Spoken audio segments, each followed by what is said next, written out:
everybody, welcome to another video. Hope you're ready to flex those brain muscles. In this video, we're going to go ahead and do this example. And this is a really common kind of problem that's given on homeworks, exams, quizzes, stuff like that.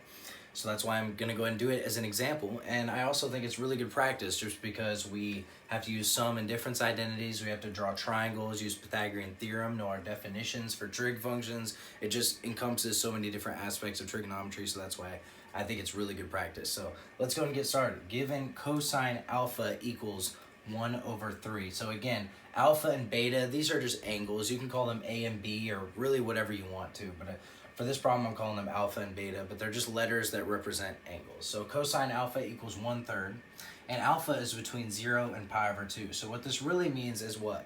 Well, it means that alpha is in quadrant 1, and sometimes you'll even see it just given like that. You'll have the cosine of alpha equals some number, and alpha is in quadrant 1, or sometimes you'll see an interval. Just know that they both can be, that really what you're looking for is the quadrant, and we'll see that in a minute. So sine beta equals -4/5, and beta is between pi and 3 pi/2, which means that beta is in quadrant 3, okay?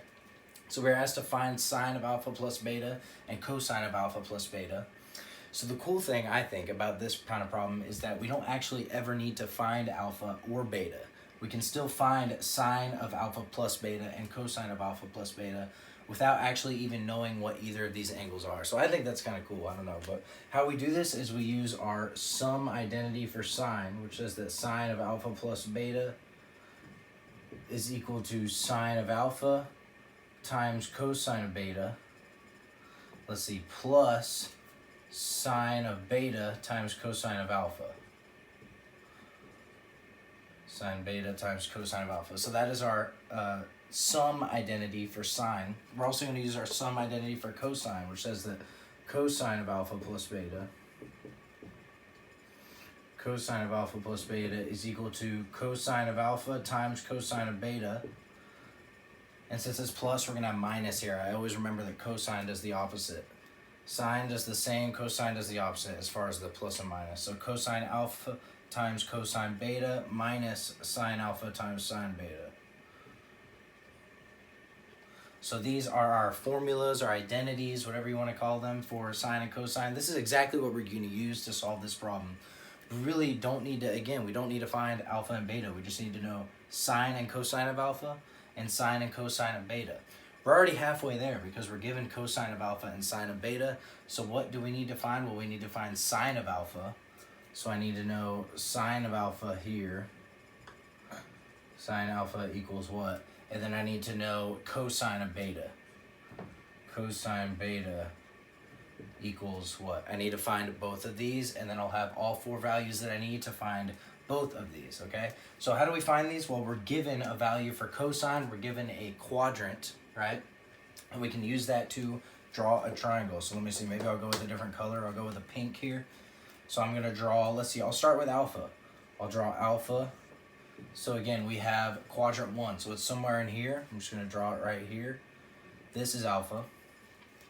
So what is cosine alpha equals 1/3? What does that mean? Well, there's a couple ways we can think about it. One, we could think about the definition of cosine. Cosine of alpha equals x/r, right? So that means that my x is 1 and my r is 3. So that's one way to think of it. Another way to think of it is in terms of SOHCAHTOA, right? SOHCAHTOA. So I have cosine is adjacent over hypotenuse, which is the same as x/r, right? They mean the same thing. Adjacent over hypotenuse, x/r, same thing. So what do I need to find the sine of alpha? Why that sine, the definition for sine is y/r. So I need to find this y value. I already know r, I need to find this y. So I know that sine alpha equals something over 3.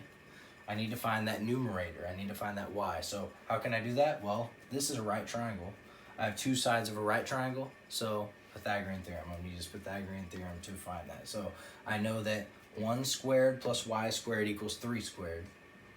1 squared plus y squared equals 3 squared. And when I do this algebra, what do I get? I get 1 plus y squared equals 9. And then I subtract 1 from both sides, right? Y squared equals 8. When I square root both sides, I do plus or minus, but I don't need the negative, right? Because I know that y is positive because we're in quadrant 1. That's why the quadrant is so important. So I know that this is positive, so when I square root both sides, I don't need the plus or minus, I just get y equals square root of 8, which can be simplified if you remember from algebra. I'll do a little side work here. Square root of 8 is the same as square root of 4 times 2, right? 4 times 2 is 8. And I could split this up into square root of 4 times square root of 2. Square root of 4 is 2, so this becomes 2 root 2. Hopefully that's just a little review from algebra. So let me write this a little bigger. I have 2 root 2 over 3 for sine alpha. 2 root 2 over 3, that is my sine alpha.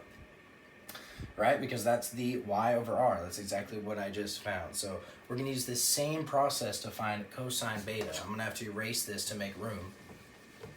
But this same exact process is what we're going to do to find cosine beta. We draw a triangle, and we know that beta is in quadrant, what? 1, 2, 3, right? Quadrant 3, between pi and 3 pi over 2. So we have a triangle in quadrant 3. So somewhere down here like this. This is a right triangle. This is beta. And I know that sine of beta is negative 4 over 5, which makes sense because sine is negative in quadrant 3. So of course it's negative. So negative 4 over 5, and I just kind of went straight to that, I'm sorry, without explaining. But again, sine is y over r. So this is the y, this is the r.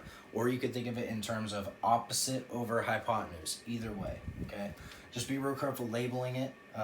Make sure you know the definitions, y over r, x over r, all that stuff. So again, I have my y is negative 4, my r is 5. I need to find my x because cosine is x over r, right? So I need to find this x, and what do I already know about this x? Well, we're in the third quadrant, so x and y are both negative. So this x is going to be a negative number, okay? And since my r here is 5, is positive, I know that my cosine will be negative. Right, because cosine is negative in quadrant 3, we know that. So we're looking for this number here, and I can find it the same way, Pythagorean theorem. I have negative 4 squared plus x squared equals 5 squared, which means that 16 plus x squared equals 25, which means that if I subtract 16 from both sides, I get x squared equals 9. Oh, this is going to be a pretty number. If I square root both sides, I do square root plus or minus, right? But do I need the plus? I don't need the plus. I can throw that out. I just have square root. Negative square root of 9, which becomes negative 3.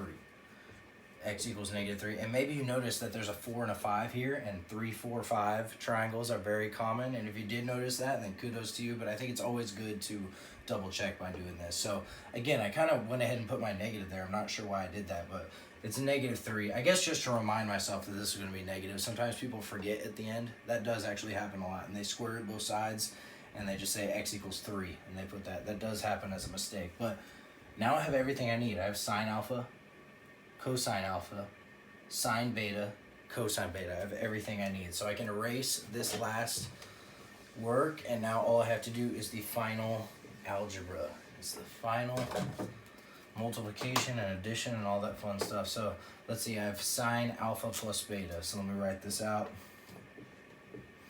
Sine of alpha plus beta equals what? And I'm just going to go straight to it. What is sine alpha?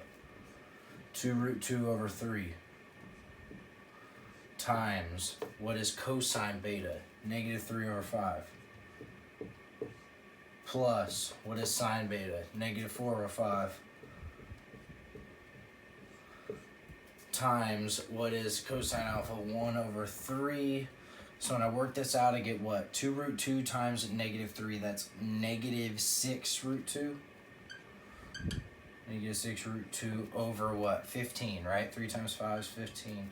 So negative 6 root 2 over 15 plus negative 4 times 1, that's negative 4. So this is actually plus a negative. So I can just go ahead and write minus, right? Minus 4 over 15. Okay, interesting. So there's two different things I can do here. I can go ahead and combine these into one fraction, which is probably what I'm going to end up doing. Or I can notice that I can simplify this a little bit further, but then I have two separate terms here, right? I'm not able to combine them if I simplify. So it's up to you and the instruction of your teacher, what they want you to do. Always check with them. But I think I'm just going to combine these and call it a day. So this equals negative 6 root 2 minus 4 over 15. And that is my sine of alpha plus beta. So I'm going to have, let's see, I don't know if I have enough room. I might have to erase all this to do cosine alpha plus beta. Let me draw a little arrow here, and I'll have this equals, and I'll go ahead and rewrite out the answer. Minus 4 over 15. And now let's go ahead and find cosine alpha plus beta. So I'm going to erase this. But again, this is just multiplication and addition.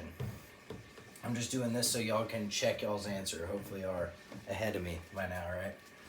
Okay, let's see. Cosine alpha plus beta. Now I have cosine alpha plus beta. So now I'm doing what? Cosine alpha times cosine beta. So I have 1/3 times negative 3 over 5. And let's see, this time I have minus sine alpha 2 root 2 over 3 times sine beta negative 4 over 5. And now I just got to work this algebra out. 1 times negative 3, that is negative 3, over 3 times 5, that is 15, minus, and again I'm going to have minus a negative, right? So I can go and write plus here. Plus 8 root 2 over 15. 3 times 5, 15, right? And I'm going to do the same thing here. I'm actually going to go ahead and combine these. And just because I think it's prettier, I'm going to put the positive term first and then minus 3 second. I just kind of prefer that. I don't know why. So 8 root 2 minus 3 over 15. All right, so we have found sine alpha plus beta and cosine alpha plus beta. Hopefully this video helped. If it did, make sure to leave a like. Check out my channel if you need more help, and feel free to leave any questions below. Most importantly, keep flexing those brain muscles, and I'll see you in the next video.